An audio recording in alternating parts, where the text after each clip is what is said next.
إله إلا الله وحده لا شريك له وأشهد أن محمدا عبده ورسوله اللهم صل وسلم على سيدنا وحبيبنا وشفيعنا وذخرنا ومولانا محمد وعلى آله وصحبه أجمعين. سبحانك لا علم لنا إلا ما علمتنا إنك أنت العليم الحكيم ولا حول ولا قوة إلا بالله العلي العظيم. اللهم أخرجنا من ظلمات الوهم وكرمنا بنور الفهم وافتح لنا أبواب العلم وزينا بالأخلاق الحسنة والحلم برحمتك يا أرحم الراحمين والحمد لله رب العالمين. قال الله تعالى: أعوذ بالله من الشيطان الرجيم وإذا جاءك الذين يؤمنون بآياتنا فقل سلام عليكم كتب ربكم على نفسه الرحمة أنه من عمل منكم سوءا بجهالة ثم تاب من بعده وأصلح فأنه غفور رحيم. Sadaqallahul Azim. Al-An'am 24 maksudnya. Dan apabila telah pun datang kepada kamu orang-orang yang beriman dengan ayat-ayat kami, maka ucapkanlah salam sejahtera ke atas mereka, dan Tuhan kamu mewajibkan ke atas dirinya memberikan rahmat. Sesungguhnya sesiapa dalam kalangan kamu melakukan kesalahan kerana kejahilan, kemudian dia bertaubat selepas daripada itu dan memperbetulkan kesalahan tersebut, maka sesungguhnya dia, yakni Allah, Maha Pengampun lagi Maha Penyayang. Assalamualaikum warahmatullahi wabarakatuh. Waalaikumsalam warahmatullahi Qala Rasulullah wabarakatuh. sallallahu alaihi wasallam: Man salaka tariqan yaltamisu fihi ilman sahalallahu lahu bihi tariqan ila jannah. Rawahu Muslim. Maksudnya, sesiapa yang menempuh suatu jalan kerana mencari padanya ilmu, maka Allah mempermudahkan baginya jalan ke syurga. Tuan-tuan yang dirahmati Allah, kita sambung pembacaan kitab Minhajul Abidin. Ada 4 peringkat pendorong pada muka surat 355. Baik, kita sambung kisah Bani Israel. Sebelum daripada itu kita lihat bagaimana kisah Wahsy. Wahsy yang banyak melakukan kesalahan, hampir-hampir dia berputus asa. Namun apabila dibacakan surah 39 Az-Zumar ayat 53, maka dia kata, inilah yang aku tunggu. Maka dia pun masuk Islam. Apakah ayat 53 surah 39 Az-Zumar itu? Qul ya ibadiyalladzina asrafu ala anfusihim la taqnatu min rahmatillah. Turunnya ayat ini kepada Nabi SAW meraihkan suasana yang dihadapi oleh Al-Wahsy. Maka Allah kata, wahai Muhammad, beritahu kepada dia secara umumnya kepada ibadiyalladzina asrafu ala anfusihim, kepada hamba-hambaku yang melampaui batas dengan dosa-dosa yang dilakukan. Jangan kamu rasa Allah Ta'ala tidak mampu mengampunkan dosa. Allah kata, la taqnatu min rahmatillah. Jangan kamu berputus asa dari rahmat Allah. Innahu yaghfiru dzunuba jami'a. Allah boleh mengampunkan semua dosa. Kerana apa? Innahu huwal ghafurur rahim. Kerana Allah sifatnya Maha Pengampun lagi Maha Penyayang. Al-Ghafuru Ar-Rahimu, yaitu sifat yang tidak ada kesudahan, tidak ada tempoh sampai bila-bila Allah Ta'ala boleh mengampunkan dosa kita. Baik. Shaykhani merujuk kepada Al-Bukhari wa Muslim. Tersambung pada muka surat 35 atas tu. Shaykhani dari Abu Sa'id Al-Khudri radhiyallahu anhu meriwayatkan bahawa Nabi sallallahu alaihi wasallam menerangkan, terdapat seorang dari Bani Israel yang telah membunuh sebanyak 99 kali. Kemudian dia bertanya kepada seorang pendeta, apakah dosaku boleh diampunkan? Jawab pendeta, tidak mungkin kerana dosamu terlalu banyak. Maka pendeta itu pun dibunuh. Maka ini berarti genap sudah bilangan jiwa yang terpenuhi 100. Kemudian dia bertanya di mana terdapat orang yang lebih pintar. Ini tuan-tuan, bijak ini penting tuan-tuan. Alim saja, alimnya bijak lah. Abid saja tak. Ali dah berlaku pada pendeta, dia abid tetapi dia tidak alim. Alim ini dah tentu dia abid. Boleh jadi abid, tetapi orang abid ni susah nak jadi alim. Akhirnya jiwa dia sendiri terkorban sebab dia kata tak ada harapan lagi dah. Pada pandangan dia, ya, orang yang melakukan dosa besar ini 99 orang tak ada harapan lagi. Maka dia berfatwa mengikut apa yang dia rasa. Dia tak jumpa dengan ayat Allah Ta'ala, innallaha yaghfiru dzunuba jami'an innahu al-ghafurur rahim. Lantas orang yang berbodoh itu bertanya, ada tak orang yang pintar? Kemudian dihantar kepada seorang alim, dihantar kepada satu orang alim. Lalu dia pun bertanya seperti pertanyaan tadi. Jawab orang alim, tentulah engkau diampunkan. Tadi boleh tidak aku diampunkan? No, tak ada harapan lagi. Maka ditanya kepada orang alim kata, tentulah memberikan harapan. Tentulah boleh engkau diampunkan. Tidak ada sesuatu pun yang menghalang taubatmu. Kata orang alim seterusnya. Kini bukan kata boleh, tetapi memberikan pedoman. Kalau kita kata tak boleh, apa solusinya? Kalau kita kata ini cadangan ini tidak bagus, apa solusinya? Jangan bangkang saja kita. Bangkang memang syukur, memang senang membangkang. Tetapi apakah solusi yang kita boleh cadangkan? Kalau dapat tak setuju dengan orang ini, siapa orang yang kita nak cadangkan? Contoh, kalau kita tak setuju dengan cadangan ini, apakah cadangan yang kita boleh cadangkan? Kini pergilah engkau ke sebuah negeri di mana terdapat orang-orang yang sedang beribadah kepada Allah. Mana suasana itu sudah baik, bermakna orang sedang beribadah kepada Allah. Ikutilah mereka dan jangan kembali ke tempat asalmu. Lingkungan itu tadi, ikutlah mereka dan jangan kamu kembali ke tempat asalmu, kerana di sana banyak kejahatan. Kerana kalau kita balik semula di tempat asal, di sana banyak kejahatan. Sebab itulah tuan-tuan, semangat hijrah, tuan-tuan disajikan dengan jam medicine. Alhamdulillah, mesti ada yang ada enggak, tapi pula ada juga problem. Okay. Nabi kata, la hijrata ba'da fathi lakin jihad waliyatun. La hijrata, tidak ada lagi sebarang penghijrahan dari segi fizikalnya apabila pembukaan kota Makkah.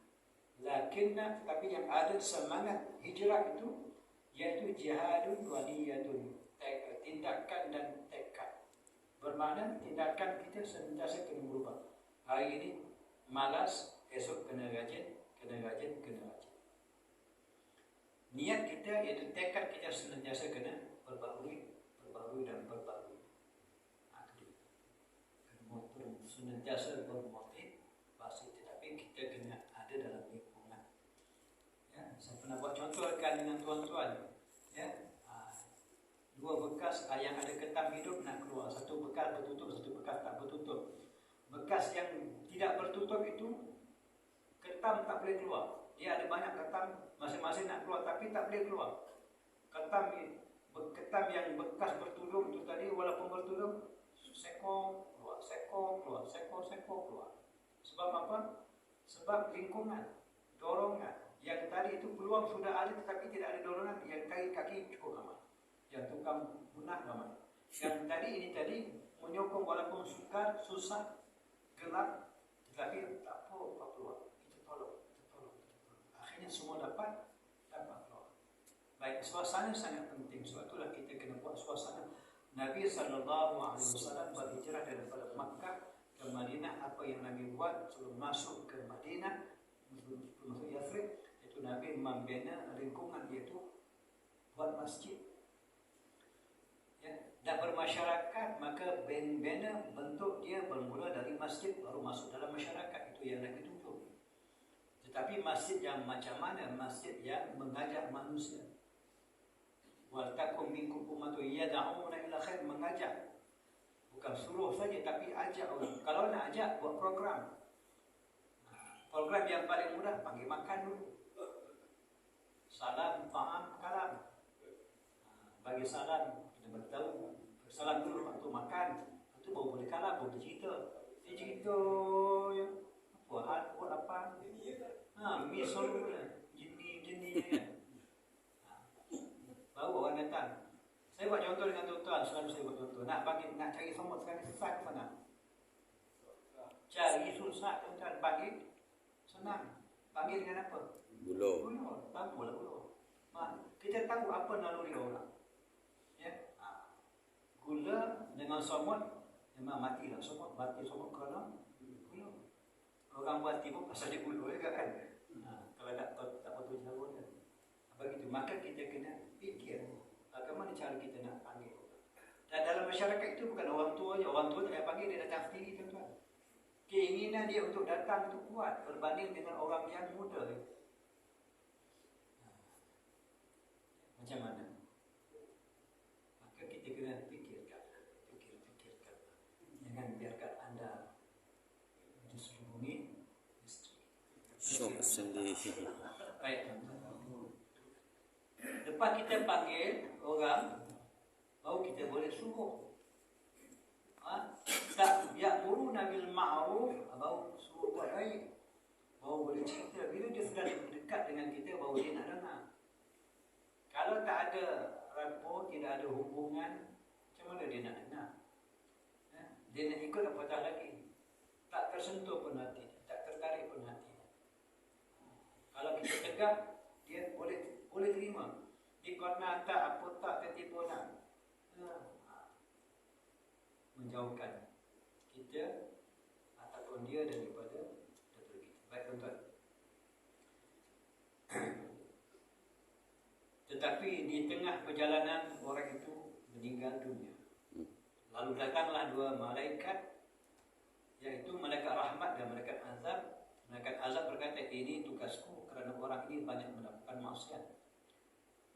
Memang dah ada dan Allah dah memang tugaskan malaikat azab dengan malaikat rahmat.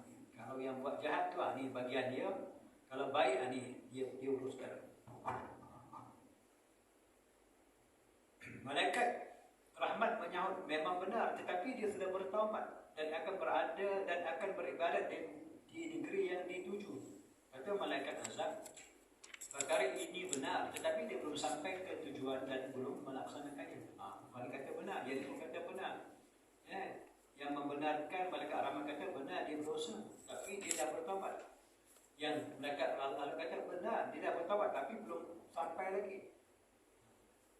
Pada saat mereka sengit berdebat, datanglah malaikat membawa perintah agar diukur perjalanan.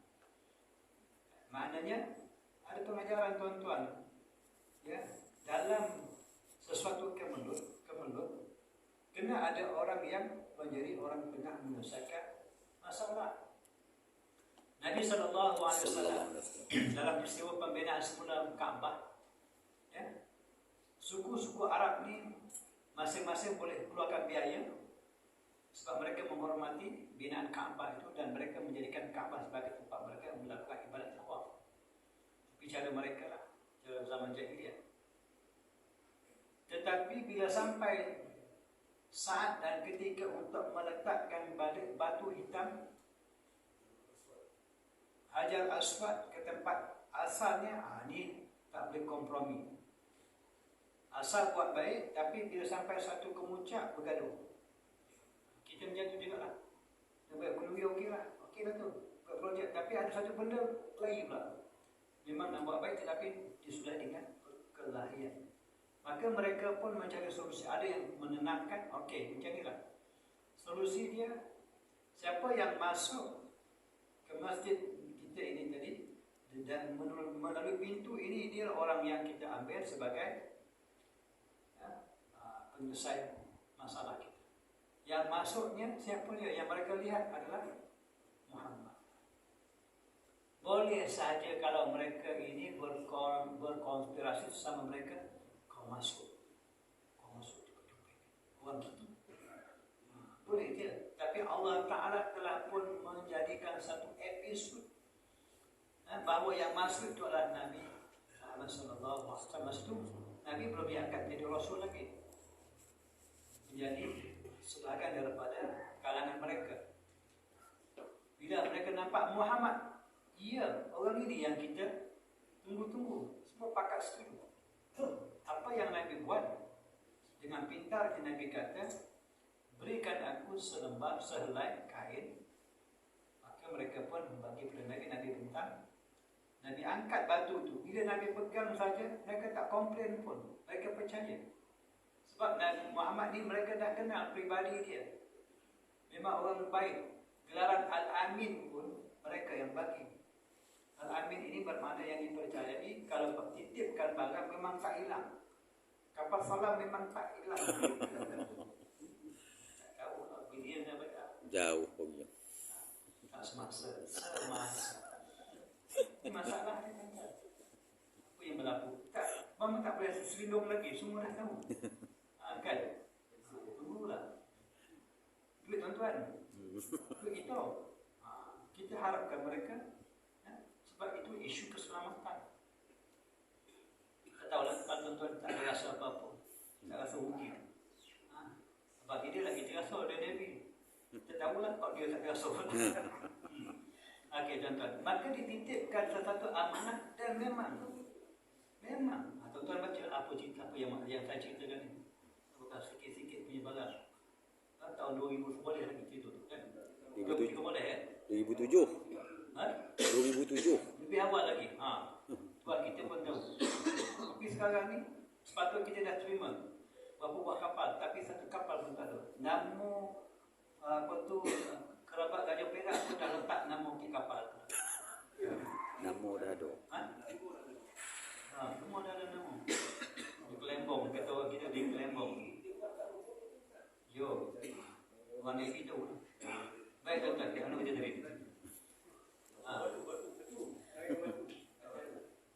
panjang itu. Batu mama. Aduh, saya uji itu. Tuan-tuan, mak mengikut lagi nak cerita tu. Baik, maka Nabi SAW dipercaya Al-Amin itu siapa yang bagi nama.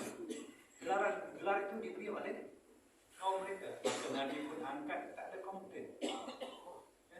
Maka Nabi pun kata, okey, wakil-wakil pegang setiap ujung. Ikut. Mungkin ontok, patuh. Angkat, bawah, roket dan tompet tu. Siapa yang angkat letak ke tempat asalnya? Muhammad dia tak ada cerita apa-apa pun. Selesai. Selamat semua nyawa. Selamat. Itulah dia. Makna dalam masyarakat, ya, kita kena jadi orang yang menyelesaikan masalah, bukan yang mendatangkan masalah. Sebab tu bila peduli dengan keadaan, semoga dengan keadaan tuan-tuan puan menyerikan lagi majlis kami, jangan buat kacau. Sebab itulah ada orang dalam masyarakat, dia hukum dia wajib ada. Hukum kita ada 5 kan. Kita jadikan diri kita ni orang yang mana kalau kita tak ada, tak sah. Mana perkara wajib, kalau tak ada, tak boleh, tak sah gitu. Macam nak sembahyang, apa syarat wajib sah? Apa syarat sah? Wudu. Wudu kena ada. Lagi? Saja, saya nanya bukan tu, suruh jawab tak ada lagi. Tutup aurat, kalau boleh, tak sah sembahyang. Kalau sembahyang memang tak ada, tak boleh pakai, itu memang tak ada, tuan-tuan sembahyang dalam golak itu kan masalah. Tapi janganlah bongak, rukuk. Menghadap kiblat. Maknanya kita ini kena jadi orang yang hukumnya wajib berada dalam masyarakat. Kalau tak ada, tak sah kita. Sembahyang jemaah. Wajib ke tak ada? Wajib ke tak wajib imam? Wajib imam. Wajib imam. Maknanya kita kena jalan jadi macam imam. Ada orang pula, hukum dia sunat. Maknanya kalau dia ada, menyerikan lagi, mengindahkan lagi, majlis orang itu bermaksud kita orang yang penting juga. Jangan jadi orang yang kalau datang haram dia datang, menyusahkan orang ini. Apa hukum dia? Tak boleh duduk dalam masyarakat, sebab tu dia kena dipenjarakan. Dengan kehadiran tuan-tuan menghancurkan lagi majlis kami, maka kena angkat dalam penjara. Ada orang hukum dia makruh. Hukum makruh ini maknanya kalau dia tak datang, ya, baik, ya, tak Tapi tak sampai lah. Kalau dia datang tak menghancurkan lah. Tetapi kalau dapat, jangan datang lagi lah. Bagi okey dulu boleh. Yang harap tadi langsung tak boleh. Sampai dibawa ke tempat lain, di karantin kan, ataupun kena duduk dengan game. Yang kita tak nak, yang melukut tepi kantang makruh, yang harus ada tak, ada belum tak pasal. Tak ada tak asal hilang. Tuan tahu tak apa mana melukut tepi kantang? Apa mana melukut? Apa ingat lagu bawang putih bawang merah? Ikan kalau ikan. Melukut makan nasi melukut sayur keladi. Tuan tahu apa melukut? Melukut tapi kata melukut itu boleh hancur. Jadi itu topi kantang. Kantang ni adalah takar yang digunakan untuk menukat Sukatan. beras. Sukat ni cerita apa tuan-tuan? Penyamun tahu berapa apa? Penyamun 40 Alibaba tu. Siapa yang pinjam sukat? Ini siapa? Ini kasih yang bisi. Bini Sudin. Bini Ajis. Bini Ajis kan? Tak saja kan. Masalah dia kalau kita mengajar ni kata tuan nak bagi ingat kita kena bawa penuh yang doket yang kita. Saya hari Selasa, hari Rabu ni ada satu sekolah. Satu sekolah bukan cerita sekolah mana. Sekolah tu sekolah baru. Yang panggil saya ni bekas student dulu. Kata doktor boleh datang tak sekolah saya. Bila datang sekian sekian. Okey, saya pun kata okey lah ni. Saya tanya buat siapa sasaran saya ni. Dia kata budak dia yang 1 sampai dia 3. Apa dia nak cerita dia hati macam 3. Nak cerita mana macam orang tua. Hantar tak baik. Dia kata macam tu. Pakcik ceritalah apa pun. Sabaran tuan-tuan. Maka kita nak cerita ni biar benda yang dekat dengan. Kalau kita nak berdakwah, benda itu dekat dengan isu-isu yang dekat dengan kita. Okay. Mana kita tadi ni? Melukut tepi kantang. Melukut tepi kantang. Melukut tepi kantang. Ni kita tadi orang ni ada macam-macam jenis. Melukut tepi kantang ini ibarat ada tak tambah, tiada pun tidak. Tuan balik buka nanti Google sekarang apa boleh Google melukut itu apa? Beras hancur. Yang mana orang tak pandang. Okey. Jadi Nabi SAW kehadiran dia macam perkara yang wajib mesti ada dalam masyarakat. Maka Nabi SAW pun menyelesaikan masalah ini yang apa yang saya nak kaitkan adalah malaikat yang mana menyelesaikan dalam kalangan mereka.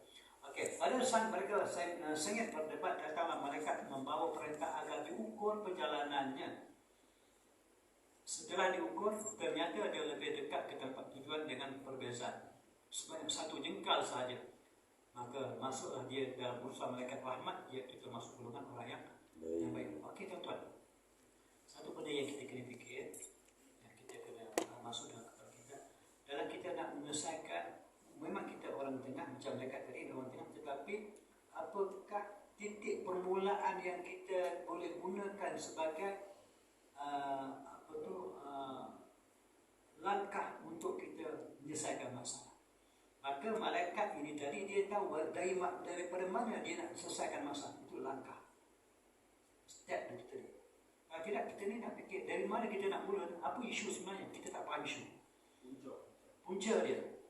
Bila kita faham punca, okey. Lepas tu kita mesti faham bagaimanakah jalannya. Daripada mana kita nak mulakan penyelesaian. Begitu.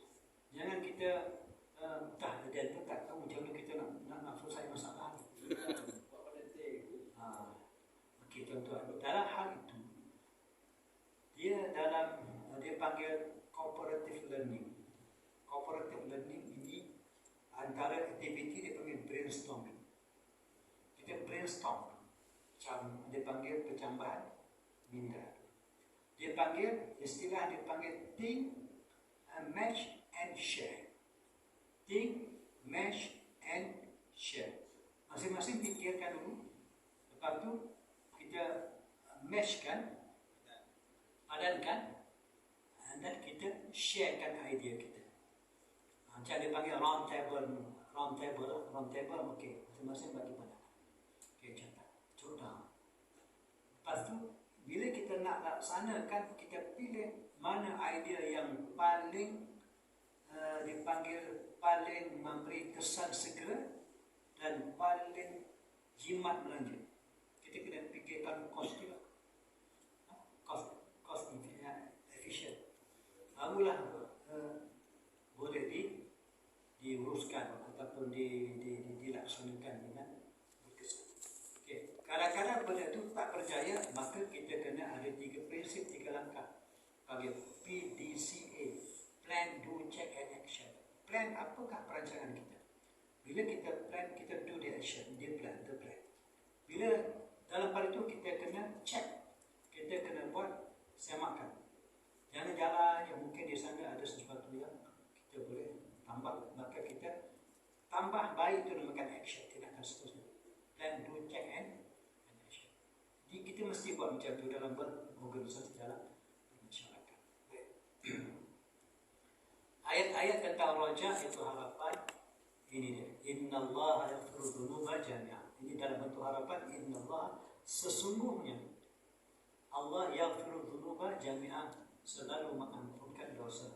Az-Zumar 39 ayat 3. Wa may yaghfiru dzunuba illa Allah. Ini lagi Ali Imran ayat 3, surah 3 ayat 135. Dan sememangnya tidak ada yang mengampunkan dosa-dosa melainkan Allah. Wa may yaghfiru dzunuba illa Allah. Jadi ghafir dzambi wa qabil tawbi syadidil iqab. Ini surah Ghafir, tonton rujuk surah 40 ayat 3. Ghafir dzambi wa qabil tawbi. Harapan yang Allah berikan. Jadi walladzi yaqbalu taubata an ibadihi wa ya'fu 'anil sayyi'ati. Okey, cuba kita lihat. Dan dialah Tuhan yang menerima taubat dari hamba-hambanya yang bertaubat serta memaafkan kejahatan-kejahatan yang mereka lakukan. Yaghfiru dzunuba dengan taubat, wa ya'fu 'anil sayyi'at. Ya'fu ini dia kesalahan-kesalahan yang kita lakukan Allah Ta'ala mudah orang kata ambil kira, tak ambil kira, sab-sab suri lah ya, kira pejam mata je. Okey tuan-tuan, dalam duduk antara dua sujud, cuba kita semak balik. Itu kerja kita semak ada berapa permohonan kita dalam duduk antara dua sujud. Saya bagi masa 2 saat. 7. Okey, tuan-tuan tak nak jawab. 2 saat. Apa? 7. Ada 7, ada 6 ada. Kalau 6 ada 6, mana dia minta 6. Kalau minta 7 ada 7. Saya minta 8. Allah Allah. Okey, cerita. Okey, yang pertama. Rabbi ighfirli. Ya Allah. Alhamdulillah. Warzuqni wajburni warfa'ni wahdini wa'afini wa'fu anni.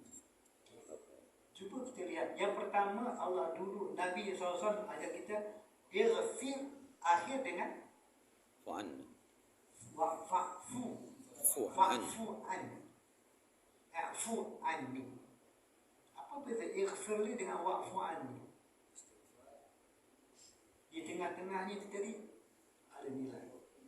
Bermakna ighfirli Rabbi ighfirli, wahai Tuhanku, ampunkan aku. Maknanya dosa yang kita lakukan, bermakna kita minta ampun kepada Allah Subhanahu Wa Taala dengan taubat, dengan istighfar. Yang wa'fu anni bermakna Allah maafkan bendanya, dosa-dosa yang kita buat, kita tak minta ampun, tapi Allah Taala maafkan. Allah Ta'ala boleh saja memaafkan, tapi dosa besar mesti minta ampun. Mestilah kita bertobat ikhlas. Adapun wa'fu anni, Allah maafkan. Macam apa saya maafkan awak lah. Saya maafkan. Benda yang kecil. Sebab Allah ada perkara yang ada orang Allah Ta'ala hisab dia dengan hisab yang detail. Satu. Ada orang tak apalah. Okey, mudah saja. Antara orang yang Allah Ta'ala hisab mudah, siapa dia? Orang yang jaga salat. Awalu ma yuhasab bil 'abdi yaumil qiyamah as-salat. Perkara yang pertama yang Allah akan tanya pada hari kiamat nanti adalah salat dia. Kalau solat dia perfect, bagus, maka Nabi kata siapa yang solatnya baik, maka yang lain akan menjadi mudah. Tapi kalau solat susah, tak kuat, maka yang lain akan jadi susah. Okey, Rabbi Effendi, bila kita sudah minta ampun, Allah ampunkan, barulah kita mohon kerahmatan, baru mudah kita meraih kerahmatan. Rahmat mudah sampai. Bila sudah dapat ampun, diberikan rahmat, baru kita mudah minta rezeki. Bila rezeki sudah lancar, tetapi kita ada kaiban-kaiban kesalahan-kesalahan, maka kita minta Allah Ta'ala tutup aib kita, wajibun ni. Bila dah tutup aib, rezeki dah lancar, maka kita minta Allah Ta'ala tinggikan darjat kita. Warfa' ni di dunia dan di akhirat. Di akhirat antara tanda kita ditinggikan kedudukan, antaranya dapat naungan, ada naungan yang tidak ada naungan, mereka naungan Allah Ta'ala. Berapa golongan yang dapat naungan Allah Ta'ala? 7. Hadis riwayat Al-Bukhari dan Muslim daripada Abu Hurairah, Nabi kata, sab'atu, 7 golongan, 7 orang. Yuzilluhumullah fi zilli yawma la zilla illa zilluh. 7 golongan yang dapat naungan Allah, tidak ada naungan melainkan naungannya. Siapa dia? Ini dia. Imamun adil. Kalau jadi untuk menunggu, pastikan adil. Imamun adil. Contoh, imam ini, ketua ini tadi, dia ikut skala dia lah. Kalau agung lah. Kalau menteri, perdana menteri lah. Kalau menteri pertahanan, contoh saja. Kalau apa-apa sajalah. Sebab dia bertanggungjawab atas urusan orang Islam atau rakyat. Tak ada ini. Okey, mungkin kita bukan imam. Yang kedua, syabun nasya fi ibadatillah, pemuda yang mana masa muda dia tak pada perintah Allah, tak melakukan maksiat. Adakah kita di situ? Mungkin tidak. Yang ketiga, rajulun qalbuhu mu'allaqun fil masajid, lelaki yang mana hatinya senantiasa terpaut dengan masjid. Ada kita usahakan, insyaAllah ada cahaya di hujung terus. Yang keempat, rajulan tahabba fillahi ijtama'a alaihi wa iftaraqa alaihi. 2 lelaki yang bertemu dan berpisah kerana Allah, bukan kerana sesuatu tujuan ataupun maksud. Kelima, apa kata Nabi? Yaitu rajulun tasaddaqa bi sadaqatin hatta la ta'lama shimaluhu ma tunfiqu yaminu. Seorang lelaki yang mana bersedekah dengan sesuatu sedekah sehingga tangan kiri dia tak tahu apa yang dia belanjakan oleh tangan kanan. Maknanya ikhlas tiba-tiba.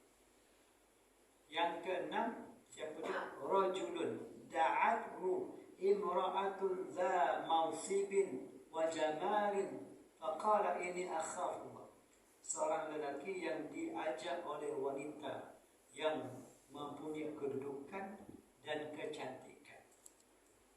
Dia tak jadi anak ikan, tak jadi jugulu. Dia kata, inni akhafullah, aku takutkan Allah. 6 lah. Ada tak? 1, 2, 3, 4, 5. Kita nak Allah Ta'ala tinggikan kedudukan kita di akhirat. Dia mendapat nama Allah pada masa yang sangat panas, bertelanjang pula. Tak ada masa tu, ni lama dia nak tunggu, nak tengok yang imam dulu ni. Tak ada. Ya, semua dalam keadaan takut, comel. Yang ketujuh, kita lihat siapa dia?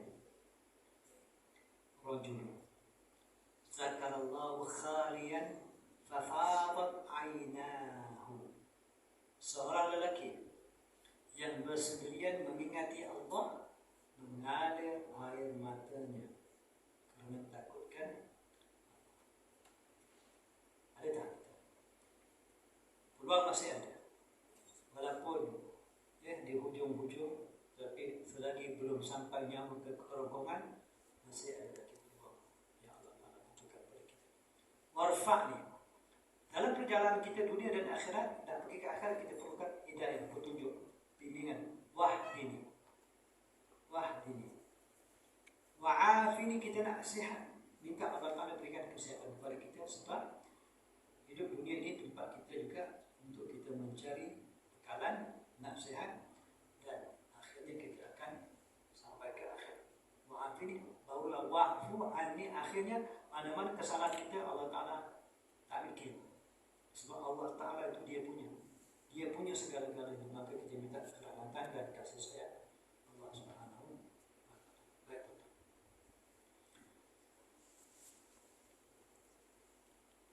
Kata ini masih lagi pengharapannya. Kata Rabbukum ala nafir rahmah. Al-An'am. Okay, kalau tuan-tuan perasan, okay, itu memang bunyi dengan bunyi. Okay. Ayat ini mana tuan-tuan pernah dengar? Kata Rabbukum ala nafir rahmah. Ayat yang selalu saya baca sebelum saya baca salam pada tuan-tuan. Ini surah yang ke-6 ayat 54 surah Al-An'am. Idza ja'aka alladziina yu'minuuna bi ayatina faqul salamun 'alaikum kataba rabbukum 'ala nafsihi ar-rahmah annahu man 'amila minkum su'an bi jahalatin thumma taba min ba'di wa aslaha fa lahu ghafurun. Apabila telah datang kepada kamu orang-orang yang beriman dengan ayat-ayat kami. Nabi SAW Allah kata bila ada orang-orang yang beriman dengan ayat-ayat kami yang faqul, maka kamu kena beritahu salamun alaikum. Suatu saya kata pada tuan-tuan, assalamualaikum. Faqul salamualaikum. Maka kata rabbukum ala nafsi rahmah. Allah Ta'ala mewajibkan ke atas dirinya, minta ke atas dirinya memberi kerahmatan yang berlimpah. Innahu man 'amila minkum su'an bi jahalin, sesiapa dalam kalangan kamu melakukan kesalahan kerana kejahatan, thumma taba, kemudian dia bertaubat, wa aflaha, dan membetulkan kesalahan tersebut, fa innahu huwal ghafurur rahim, sesungguhnya dia yang Allah Maha Pengampun lagi Maha. Itu pengharapan yang Allah Ta'ala berikan kepada kita selagi Allah Ta'ala berikan nyawa kepada kita, ya, untuk kita senantiasa mohon ampun kepada Allah Subhanahu wa Ta'ala. Mudah-mudahan ada sedikit konten kita pada malam ini. Aku qauli hadza wa astaghfirullah. Bismillahirrahmanirrahim. Alhamdulillah wassalatu wassalamu ala Rasulillah wa ala alihi wasahbihi. Allahumma arina al-haqqa haqqan warzuqna ittiba'ahu wa arina al-batila batilan warzuqna ijtinabah. Rabbana atina min ladunka rahmah wa hayyi lana min amrina rashada. Rabbana atina fid dunya hasanatan wa fil akhirati hasanatan wa qina adhaban nar. Amin. Wa sallallahu ala